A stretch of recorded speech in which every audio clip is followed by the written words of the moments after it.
I'm going to sort of hint you at what is possible if you combine generators and React. Namely, we're using Redux Saga here, and that's going to be my second talk, hopefully, in Copenhagen JS. And before I do that, I figured I should probably give a generic kind of introduction what generators are and how they work. So I sort of did an introduction already, so I'm going to skip to the part of what are actually generators. So generators are JavaScript functions that are denoted with a star symbol and that allow you to return multiple values sequentially. So you have the yield keyword, which is sort of an equivalent of return. So this particular function, generate, returns two values, 1 and 2. And I've just added some logging to demonstrate, kind of take you through the process of how generators get executed. So first thing that is quite important to understand is what happens when you call a generator function. What happens is not what you usually expect from calling a JavaScript function. It's not going to start executing right away. So when you call it, what it does, it returns a so-called iterator object. And that object, by contract, has one thing, and this is a next function on it. So you can call this next function on the iterator, and at that point of time, this is really important to understand, the function starts executing, not before. So in this example, once you call next on the iterator, you see it's going to run the console log here, and it's going to output our before statement. It's going to continue to the yield, and it will block here. So it will stop execution, will not continue until we instruct it to. So yield 1 will return an object from our iterator.next function. So we're logging that object here, and this object has two properties. So one that indicates whether the generator has finished execution, this is the done property, and one that sort of we can extract the value from, so the one being yielded here. And the good part about it, we can call next on the iterator as many times to kind of control the flow of our generator function. So let's do that again, and you see it unblocks from the first yield. It will log the during string, and then it will again return an object saying, I'm not done yet, but here's your next value, and it is the 2. So to finish it up, we'll call iterator.next again, and it will run the last statement here, log after, and return an object which says, now I'm actually done, and there's no value for you. So this is sort of how generators work. So very important to understand. They don't run by themselves when you run them. They return an iterator which has a next function that allows you to control the flow of the generator and extract values from it. Sort of if you want all the values, you can build something like this, a while loop, where you basically check in every iteration, are we done yet? And if not, you basically call iterator.next, right, and extract the value. There's a better way of doing it with ES6. And by the way, I haven't told you about the browser support on generators in general. So you can use them natively in any modern browser. There's support in Chrome, Edge, Safari, and Firefox, of course. And this is part of ES6, the for-off operator as well. And this sort of will call next for you. It will run through the generator and will make the value available for you. Right. So generators don't have to be finite. So you can build generators that are infinite. And a sort of this particular one will return all the real numbers starting from 0 to infinity. And you can always sort of, like on the right side, it would be in sort of never terminate, right? But you can always call next to get the next number. This is good if you want to do stuff like lazy initialization. You know, maybe from some other languages like Python, you know, generate numbers. That's where the name comes from, or generate some sort of, you know, lazy generate some sort of data. There is more to generators than just sort of controlling with an iterator how the generator flow works. You can actually do two-way communication. So you not only can you know, control with the iterator how the generator works, you can also push values back to the generator. So in this example, we see the new thing is const val.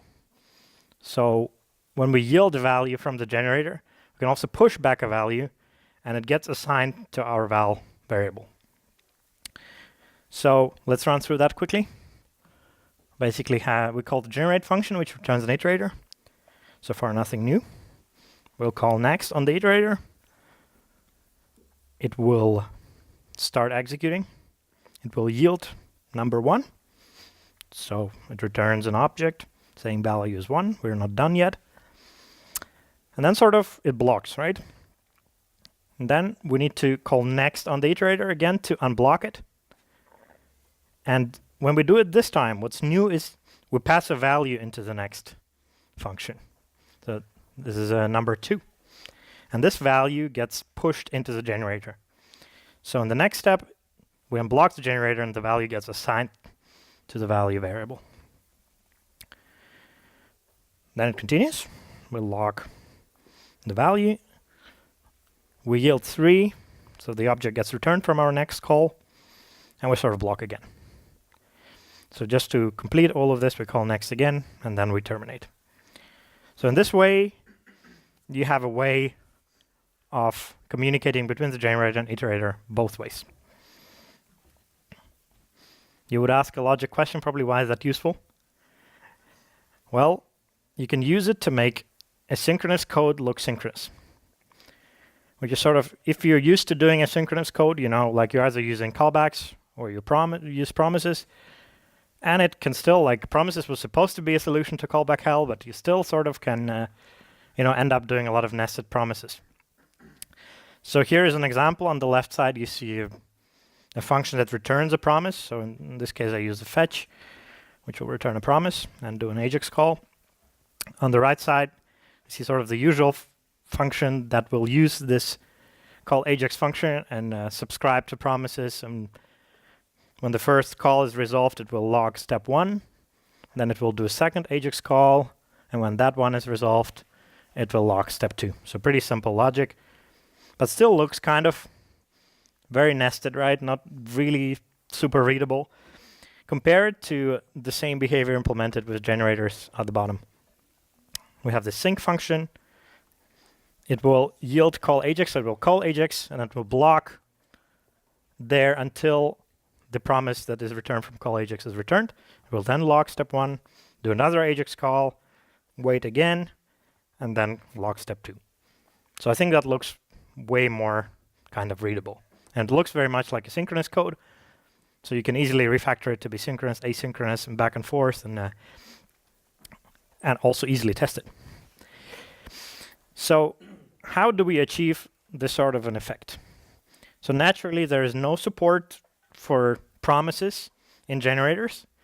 So we have to build our own kind of handler that operates on the iterator returned from the generator and sort of knows, okay, there are promises there. When they're resolved, I have to continue on the generator and control the flow, right? Where do I have to block? When do I have to unblock? That behavior we have to implement ourselves, right? So I made an attempt to do so. And on the left, you see the generator function. On the right, you see a function called handle promises that will do exactly that for us. So we call our generator that will return an iterator that is handed into the handle promises function. And then we call next on this iterator. And as you might remember, this is the moment where the generator starts executing for the first time. So basically, what gets yielded from our next function is our usual object, which says, I'm not done yet, but it returns the result of call Ajax. So you have a promise as a value. We then check, are we done yet? We're not. So we'll extract that value, assign it to the promise variable, and then we'll subscribe to the result of the promise, right? So we'll wait till the Ajax call returns, and when this happens, we'll call our own function recursively again, and it will just call next again, right? So what happens? Basically, our generator is blocking, and when the promise resolves, now we call next again, so we unblock it, and we continue execution, right? So we'll log step 1, and we'll do another Ajax call. and then block here on yield. So we continue. Are we done yet? No. We'll get the promise. We'll subscribe to the promise and wait till the Ajax call resolves. So same behavior again, right? Once this happens, we call ourselves again. We call next. We unblock the generator. It will continue execution, and then it's done, so we don't do anything. So basically, using this fairly simple function, we can sort of simulate asynchronous behavior and let us write generator functions in a synchronous way that do exactly the same as asynchronous functions, right?